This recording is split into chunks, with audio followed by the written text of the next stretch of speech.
What are the most strategic jurisdictions for setting up a headquarters when operating across India, Singapore, and the Gulf? And how should companies think about tax compliance or the legal infrastructure? Among these three jurisdictions, right, I would still recommend Singapore as the headquarters, of which, because all of us know in terms of the legal framework, the political stability. So it'll be as founders expand into new market. I think it's tempting to think that good governance is universal. I think it very much depends on what the business owners want to achieve. Let's say I'm an Indian company, right? And I want to set up in Singapore. So what are the pitfalls that you can see? Like these are the problems that I might just see. If a resident Indian individual starts a company in Singapore, they cannot have a subsidiary for that. I would ask this question to Alagappan. You've seen, I think, 30-40 years of experience, if I'm not wrong. How do you see the things have been evolve over time, and what do you see coming up in the future? Now with AI coming in, the authorities have easy to check everything,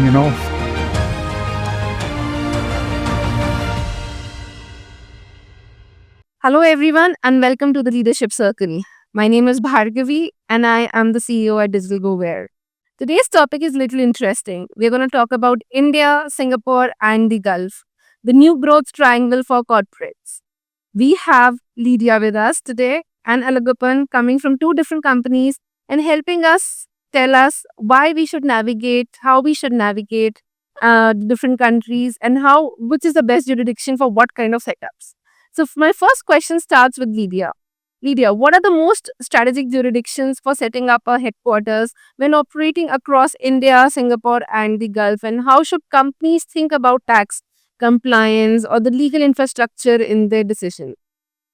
I think, in my view, among these three jurisdictions, right, I would still recommend Singapore as the headquarters, of which, because all of us know in terms of the legal framework, the political stability, as well as the banking framework, Singapore has still got the more advanced in such segment.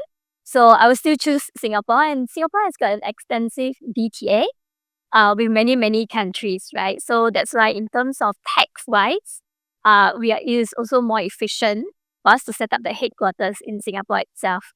Yeah, so while navigating between these three sectors like the Gulf, Singapore, as well as India, very important, what I think entrepreneurs or businesses should look into, one is, of course, the tax framework. We must always know what is the best structure to set up in terms of tax benefits. The other one, it will be now, which is the topic in Singapore and globally, which is the AML framework as well.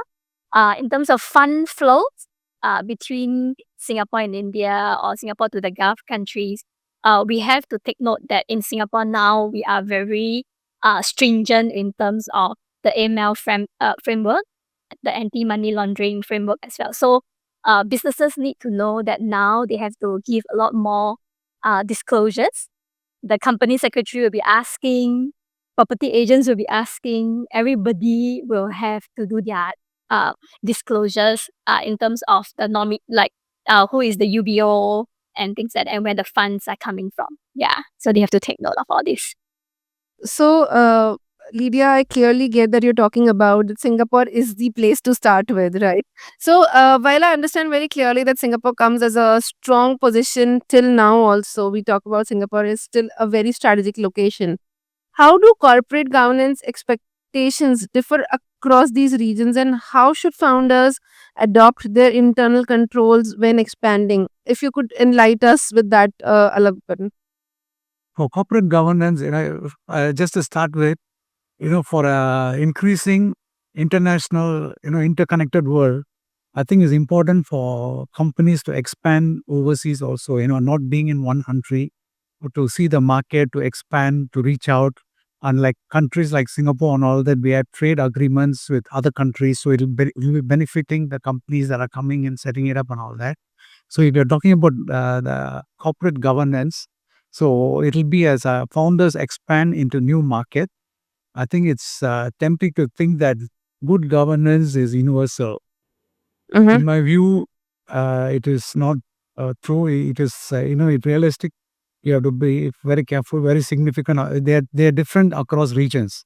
So it's very important for founders to get professional advice very early, and they need to have audit and risk assessment and all that done properly for the country that they're planning to move. So corporate governance is very important to be followed in all the countries now with expansion. So for Singapore, if they want to come, they need to align the governance practices with the Singapore code. The laws, rules, regulations in Singapore, and then prioritize all the especially the shareholders communication and all that must be very clear, and tap into mature advisors and get the I would advise some local advisors for them instead of somebody, a consultant from India covering Singapore. They can reach out to the Singapore based advisors Right. So also. I think that is very important to talk to the local person. So wherever you want to move, you should be talking to a local person. While you can take advisory of people who are sitting in your country, but it's always advised to have because you will know the local laws better. You will understand how to navigate things better. That's correct. So that's important. And then similarly for Gulf also, you need to the internal control, all those things, whatever you're setting up there, all the policies, you have to set it up in advance, and then you have to be very careful. Actually, you need to do a lot of homework before entering a new country. Right. Oh. After entering, it's like I always tell my clients when they come that, it's like it's a by bringing a baby to life. You cannot just start a company and then, after your function, your whatever you thought you planned in India, it doesn't, you're not able to execute in Singapore, then you cannot just leave it like that and go. We guys provide nominee director for them, local director, and we have to take care of it. We have to make sure that everything goes smooth. So they should do the homework first and do consulting and all that. Then reach out to people like us who will be able to help them also. Right, exactly. So this also takes me to my next question, and Lydia will probably can answer this question. Why, we choose between a Singapore holding company and other, we also have like a private limited company in India or something like that. In every country, will have three or four different structures, right? So, what are the critical factors for considering when choosing between a Singapore holding company versus a direct incorporation in Gulf or Indian entities? I think it very much depends on what the business owners want to achieve. That's one thing. So, and then we look at the tax structure itself to see what are the benefits of having like a Singapore holding company versus an individual companies, individual incorporated by individual, right? To hold in your personal name. Tax is very important. Yes, yes. So tax is very important because you may set up like a big structure, but if the tax is not efficient, then that's low use. Another thing is that we have to look at the limitations of the individual structures as well, because some of them will probably have some limitations, like probably you cannot do certain things, like if you pay yourself dividends, like for example in Singapore, if you have a private limited company, then if you pay yourself dividends, dividends are not taxed, not taxable. But let's say if it's under sole proprietor, then it will be under personal income tax. And then what's the tax brackets and things like that. So they have to then consider and structure it accordingly. And also, let's say if we are setting up like a holding company that holds different subsidiaries, then we also have to look at the requirement to do, let's say, consolidation. So in terms of costs, it would then go up. And what are the filing requirements, the compliance requirements, it all differs. So we will then, initially, we will understand from the client first, what is the ultimate aim that they want to achieve? Like what's the reason of setting up an overseas company? And then we look at the structure that is best for them. In this case, what do you see as a common pitfall coming in? Let's say I'm an Indian company, right? And I want to set up in Singapore. So, what are the pitfalls that you can see? Like, these are the problems that I might just see when I'm, doing all of these things. Um, some of the pitfalls that I see, like there are a few Indian companies that we help them to set up in Singapore. But ultimately they didn't manage to bring their business here.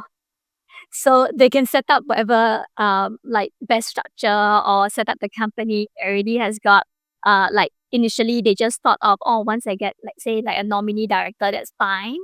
But they realized that, hey, I wanted to start a business, but I started the company, but the business is unable to come over. Like there might be some restriction, like they probably don't understand the market situation here. So they might have some plans of wanting to bring whatever existing business that they have in India already, to duplicate in the Singapore market. But that's different, right? Because every market behaves very differently in that case. Correct. So we do see a few that eventually they set it up and then they close it down and without body here, yeah, because they don't understand. So I think I also would like the same question to be taken by Alagappan, because I think you have been navigating a lot of Indian companies to Singapore. You have been working with a lot of other countries also. You help them in Gulf as well. So what are your takes on problems that companies might face, and what do you suggest them at this current situation? No, the companies, the FEMA rules in India, they need to follow that. It's more of Indian guidelines. I would suggest. Singapore is very clear. No issues with Singapore. We can guide them properly. But when they need to check their Indian compliance part, when they want to remit money, they need to get clearance from RBI. When they Right. want to, all those process must be, they need to check all of them first before they come. And FEMA rules, all those guidelines, because all these capital, whatever capital of dividend profit, all must be repatriated later back to India. So it's very important that they follow the Indian based regulations first before they expand to a country like, New geography. yeah, Singapore is very clear with the rules, Yeah, regulations, very everything. We easy. can guide them. And India, I'm not saying wrong, but it's very complicated. Complex. Yeah, it's So a it's little better complex for them to structure. get all the clearance, proper advisors there, that they need Can to you add a use case Indian advisor. study? Like, let's say, let's talk about some case study, some example, some company. Let's say it's a manufacturing company, right? Or let's say it's a IT company.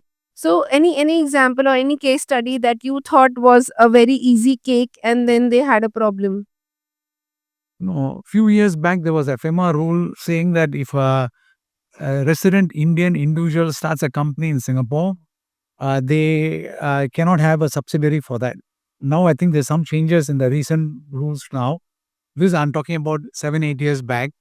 I cannot name the company. One of a very big Indian company now. The founders, they had sold the shares, not all of them, but some of the shares. But the money, when they took it back to India, they were not able to clear it from RBI because of this. The initially they set it up as a resident individual, and then later on they didn't follow the exact guidelines for that. Singapore, they are very clean, no issues at all. So that's when I always think that the Indian part must be cleared first, whether they are following the Indian. So whenever people come to me, I always tell them, check with your Indian CA, your plans, all that. Is it in line? Can you do it? And then come on, and then we will take it further.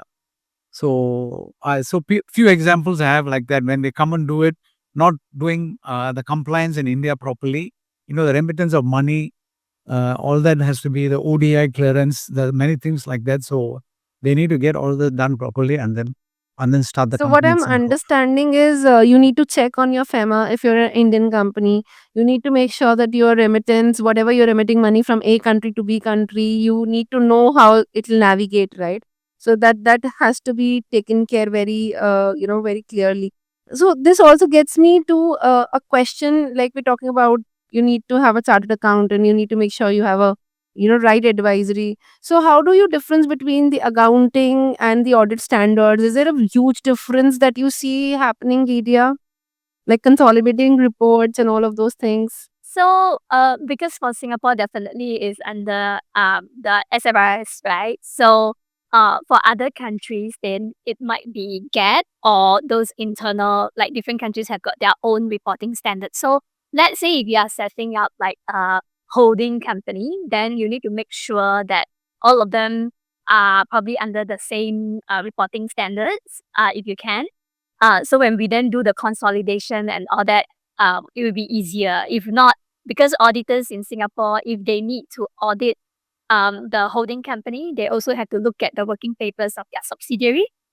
And this always pose as like a bomb to the client because they were like, oh, why do you need to look at my subsidiary's working papers and all that, right? They don't understand. And this will also cause more cost and time for them to look at all the whole structures, working papers as well. Yeah, so I often see that's an issue. Yeah. So I think you need to add more on that. Yeah, no, I have a lot of experience Yeah. in this because I've been an Indian auditor also. So that was many years back. So India, I cannot say now, they are more relaxed compared to Singapore. Singapore auditors are really under pressure. Anything, even a small company or big company, they have to follow the same kind of standard. Yes. Audit process is the same, and the ACRA, the Register of Companies equivalent in Singapore, they have a team. They come and review the auditors' files and all that. And once a sample is picked up, they go through in detail. Any small things missed out, They'll they will flag out. bring it up. Yeah, and then the Indian client, they don't understand that. I used to work with I did an audit for a company, which is a Singapore company. The revenue is very big. They had one customer, one supplier, and the accounts are all managed by an Indian chartered accountant. And he told me one owner, no bank loan, nothing. We don't need this audit, but because of the threshold, they have to be audited. And whenever I ask him questions, he will not answer me. He says, I don't need that. You give me the audit report. All this, nobody's going to look at it. No bank loan, no. What are you wasting my, why are you wasting my time? But this auditor will never sign that report. And the Yeah. audit report must be signed before I can file it in Accra. So I was like in between there. I really had to uh, take a long time to educate the guy, send him a lot of links, and then convince the auditor because he was talking about Indian way of doing it, and it doesn't work in Singapore. People need to understand laws must be respected in the respective country.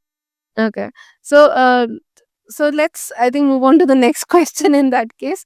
So, what institutional support system exists in each countries to help investors navigate compliance, tax, and legal landscapes? So, is it easy for me to, get an investor in Singapore or in any other country? And what do you look in when we are looking at investments? So, I would probably start this with Alagappan. You can start from there, and then we move. Yeah. No, it's when even very important point is you need to have a proper plan. What are you going to do and all that? Then only you start everything. So for the from the tax angle, you need to have a proper structure. You need to have a well structured approach, and it ensures compliance with Indian regulations and also enables operational efficiency in the country that you want to invest. A lot of startups nowadays, think we our investors, will be very easy if we move to Singapore, right? This is a very very common thought process in Indian companies. So, I and then a lot of investors are also suggesting that why don't we set up a company in Singapore? So I just want to have that clarity, telling them is it Singapore or is it Gulf or any place that matters. What is it that is important from investors' point of view? Investors' point of view, I mean, they will look at the company, how they are functioning. They will look at the company's model, what they are doing, what is their, which are the markets they are serving, and whether the product they have established, and how many, the PE ratio. There are many things that they will look at from the investors' point of view for the returns for them because the investors are interested in getting back the money and paying their whoever is paying the funds to them.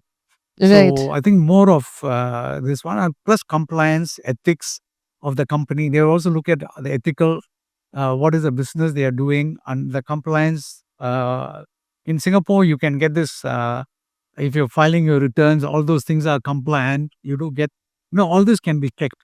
So investors will definitely look for a company that does that has a good product to sell, and the market is there for them, and what is the potential growth for them.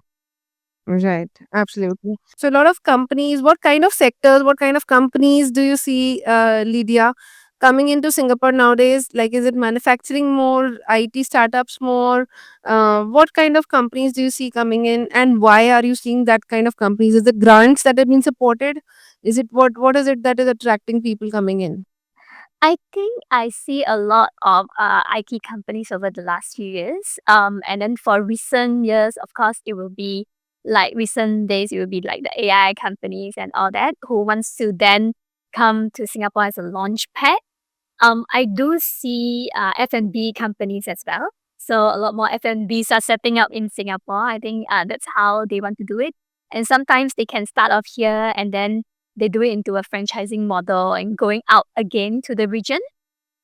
So that's what I'm seeing at the moment. Manufacturing probably not. Yeah. So Alagappa, do you see more of AI companies also coming in? No, AI companies are coming in. The payment related companies are coming in, Also, yeah. but the payment related company is very controlled in Singapore. For them to get a MA, as the RBA, the equivalent in Singapore is called Monetary Authority of Singapore, get their license and all that. There's a long process. So I see companies like that, and then I see many of them coming for setting up family offices, investment companies, and then the tax rate is much lower in Singapore, and if you get dividend is tax free in Singapore. So there are certain advantages for companies like holding companies, investment companies, and all that. So for them, it's an advantage. The established people are here, big names are here. Uh, some personal investors, they all moved to Singapore. Mm-hmm. I think it's more about the regulations are much controlled. Correct. That's another point. Yeah, the Yeah. rules and regulations here are quite straightforward. Actually, if you ask me, India and Singapore, we are all using common law. So the law, if I read the company directors guidelines, for example, directors' duties in India, the same section will be in Singapore. It's exactly the same, the number. Only thing is, after that, they have made some amendments in India, made some amendments in Singapore. It's quite similar. When I moved to Singapore, I saw both of them were quite close, the sections and all that. It's almost the same numbers. But then they have certain different way of doing it. Here, certain different things doing it. So India and Singapore, I think that advantage will be there. I don't think that will be with Dubai. That's my personal opinion. It's easy for them, and common law, we all use common law, so English law that is being used in all the countries. So, but we still see a lot of companies coming in, setting up cross-border entities coming up. We also see a lot of setting up problems that also comes up, which we have discussed earlier, right? Is there anything that there's any checklist, anything that you can say these are the three things that a company should follow, and and then they get started? Like, is there anything that you want to say, like the checklist? I think for myself, I would think that first of all is to understand the legal framework in terms of the structure. The other one is of course the tax, which I've been talking since earlier. And yeah, and the next one is market research, which is very, very important because a lot of people, they will have some hearsay, like somebody set up a company in Singapore, my friend did it, and and things like that. Being a marketer, I think I'll do it the other way around. I'll first do the market research Market before even research, getting yeah, into the yeah, setup and all correct. of those things, because we need to understand, will a product be sold in the market or not? Like, if your services, let's say if you're a service company, right? Like, will I get the right people to work for my company? So all of those things probably needs to be taken care even before you move to another geography. Am I correct? I think so. So, a lot of our clients who come to us hasn't done any market research because they only check with us what's the requirement to set up a company. And then when I say, oh, so what business do you do? Do you have anybody here? What's your plan? Are you going to send somebody here? And things like that. They'll be like, oh, okay, I'll go back and think about it. So, which is like the reverse. Yeah. Then I think we're talking about very small set of companies. If there is already a bigger company who's navigating with a good turnovers, right? I think the picture is other way around. They probably have a team which has already gone and set up everything, checked everything in the markets, tasted the waters, and then they are looking to navigate. So I think that's called the rep office, right? They first set up a rep office and then they go ahead with the full private limited company later on. So yeah, I think the different for different types of companies, I guess. Yes. So I have an experience with one of the biggest aerospace company in India. We helped them to set it up in Singapore. So for them, in terms of business wise, there's no issue. But they, after incorporating in Singapore, after I think the first or second year, they get issues with the Indian tax authority with regards to transfer pricing. So they have been fighting, and with regards to the transfer pricing. So we thought they are a big company. They have set up subsidiaries here. They would have given that as a consideration, but it was not done well initially when they came out. Yeah, so this even big companies would have some pitfalls in terms of tax as well. So I just want to go a little deep, if that's what you guys can permit me. Let's talk about the transfer pricing, Alagappa. I mean, you've been talking about this, and we've been talking about how from A country to B country we transfer the funds. So what is transfer pricing? Can you just highlight that, and we take it from there? So transfer pricing is between related companies. This is to avoid tax. They can, where there's a lower tax jurisdiction, they can increase the cost there and then keep the profit lower in the other country. So just to avoid all these things, they need to do a study of that. What is the market We rate? need to What are do the this rates they should before charge? we set up a company. No, no, no. It's good to have that. Transfer pricing is not before, but when you render a service, related party renders a service to the company, then that is when the transfer pricing will come. So you have already set up, and then when you're starting selling your services, you need to think through about the It's transfer pricing. only when you start providing services to relate. If you're providing the third party, it doesn't happen. So if it is to a related party, then you have to check the transfer pricing, whether you're charging correctly or you're keeping the profits in Singapore and then you know increasing the cost to a related party in India and all that. Nowadays, all the tax authorities, they have their own links where they share the data. So it is not easy now. There are a lot of reporting being done, filed, and all that. So the tax authorities have access to the what we file in another country. So Right. now it's always very, very important. We keep everything above board. Even if you're operating in a different country, we cannot think that, oh, they will not know in India or in other country. So it's good to keep all the records clean. Right. So I think it is very important because India, the product price might be very different as compared to Singapore product price, right? So I think transfer pricing is another important factor that people should be taking care when they're navigating between different markets. Yep. Right. But transfer pricing is important. And when they are coming to Singapore, they compare the cost in India and Singapore. That is really not correct.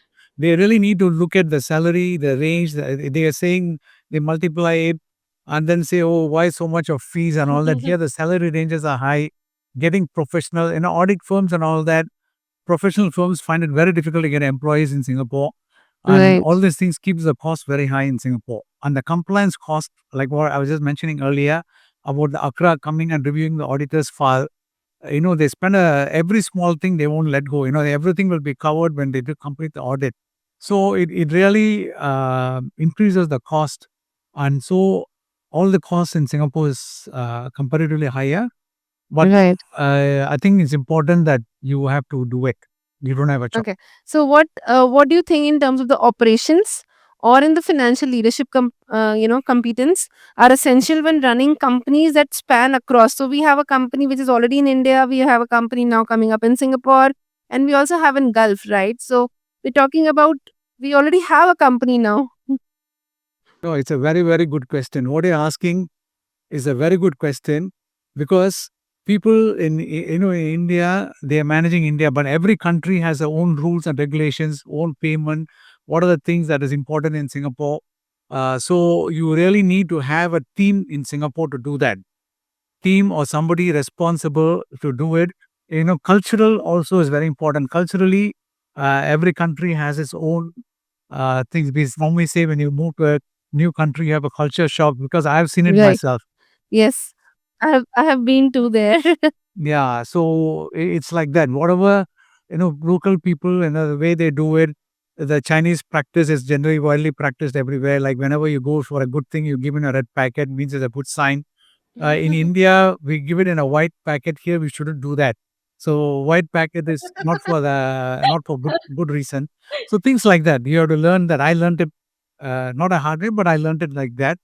Along the So way. yeah, it's very important that culture you need to understand. So and then the tax regime, what is there? Everything you have to first. My point is financial. Again, transfer. You're transferring money from one country to another. What are the exchange rates? how are you going to record it, and the expenses paid. Especially, so I think what I have understood is from multiple countries, if you're operating in multiple countries, you need to have some local, assistance, a local corporate firm, a professional service provider who's helping you to navigate that market and getting all the three countries' data combined together and understand it in a bigger picture. Yeah. Okay. So, Lydia, how do you see the roles like professional services like yours, like evolving with the cross-border expansion becoming a norm now? And what do you think about all of those things? I think because now cross-border transactions is a norm, like you say. So for us, we can no longer just remain as knowing what's happening in Singapore. We have to now understand what's happening in, let's say, India, Gulf, Thailand, Indonesia, China, because that's where all the inquiries will come through. Because one client might be inquiring about different um, company set up in different regions. So we now have to then equip ourselves with all these and with an open mind to understand what's happening in the region as well. Yeah, so this is the trend that I see. Yeah, and we need to be open to work with CSPs or accountants and lawyers in the different jurisdiction also, because sometimes you will be tasked with the initial step into each country to understand preliminary what's supposed to be reported it back to our clients before they decide to take the move. Yeah. So I think we all agree that a lot of companies are gonna come up and it's gonna increase. I see an increasing trend of Yes. foreign company setups in Singapore. I Yes. see an increasing, I think not just increasing, exponentially growing trend towards people setting up their companies in Gulf region, right? Especially the Indian companies going across, these two are very, very common nowadays. So I think we do see a trend happening across. And if you know a company setting up in Singapore and the Gulf, both the regions, and you know the laws better, so it just helps to guide the the owners, the founders very well. What do you think is something that will change with time, with change? I would ask this question to Alagappa. You've seen, I think, 30-40 years of experience, if I'm not wrong. How do you see the things have been evolved over time, and what do you see coming up in the future? No, as now with AI coming in, the authorities have easy to check everything. Whatever we do, anything that we are doing, they have a lot of ways of checking it. I'm just bringing in checking in is because I want to say that all of us must be compliant with the local rules and regulations. That's very important. And we are talking about accounting standards. There are a lot of standards being coming up. What last time we thought we can do it differently. Now the standards are very clear. So we have to follow the regulations. And now it's an international standard. Now accounting standard is international. So anywhere you go, it's going to be the same. And the tax compliance is important. For me, main will be whichever country you're moving to, understand the local culture, what local people are, what they think, what they do, and what is the local requirement in terms of rules and regulations. Like in Singapore, we have this provident fund, and we have certain requirements for the employees, like skill development levy. There are a few things like that for the companies to follow. So these are things that when you do your study, you must do. When you're doing a research, you must check all these things, because one day I cannot sit and tell you all the things that should be done in Singapore. You have to progressively also learn them. And that technology nowadays, there are a lot of ways to also do your research, also reach out to people, and then get more, understand better. Right. So I think you've been emphasizing a lot on the culture, and even I've stayed in Singapore. You guys are from Singapore, so we can talk a little bit more about the culture. And I think the example of red packet and the white packet is very nice. And then I think it's also about like chicken rice, which is a very common thing in Singapore, but it's not common for an Indian person. Like when you enter, because India has a lot of vegetarian population, and when you go to a country like Singapore, they get a cultural shock. Yes. You see chicken rice everywhere, but you don't see a vegetarian food easily everywhere. So all of this also plays a very important role when you navigate the different markets. You need to learn the local codes, like what I learned was, if I say no fish, no fish, no egg, no one more thing, and then it's a vegetarian dish.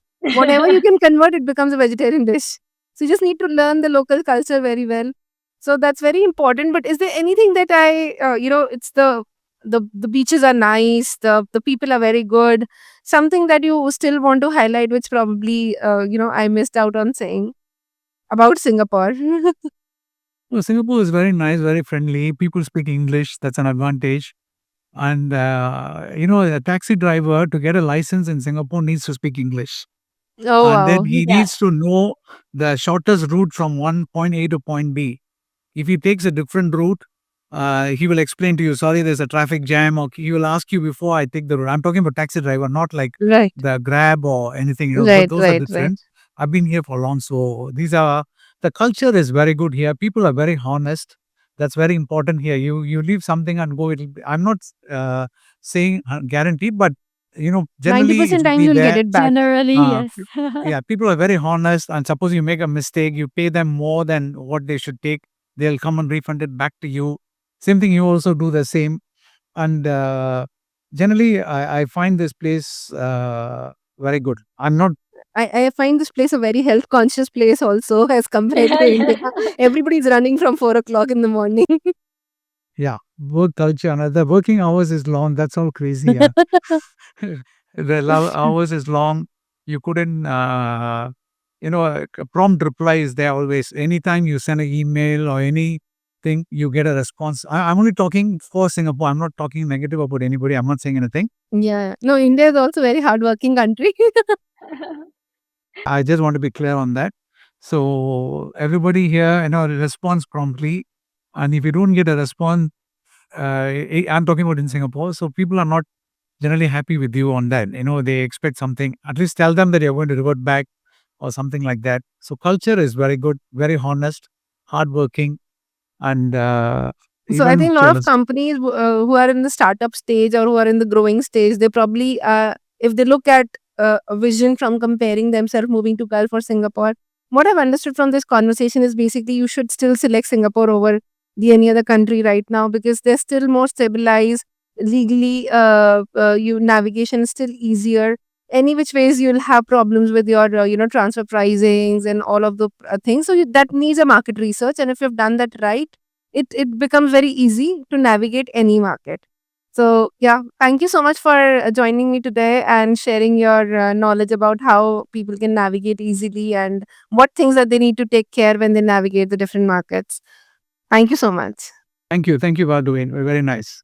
Yeah. Thank you.